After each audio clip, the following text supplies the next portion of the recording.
Welcome, here I've got REALME 8 and I'm gonna show you how to turn on and off the camera mirror effect at this device. So at first we have to tap on a camera button to open it, and for now we are in the standard photo mode. From here let's go to the right corner to this button. When we pick it, we can open the advanced camera settings.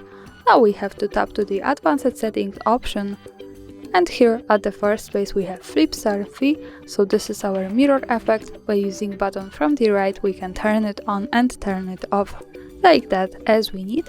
And we have also short information from the device that this only works when we use the front camera, so we have to remember to go back to the camera and change back to the front one by tapping on this button from the right. And that's all, thanks for watching, subscribe our channel and leave the thumbs up.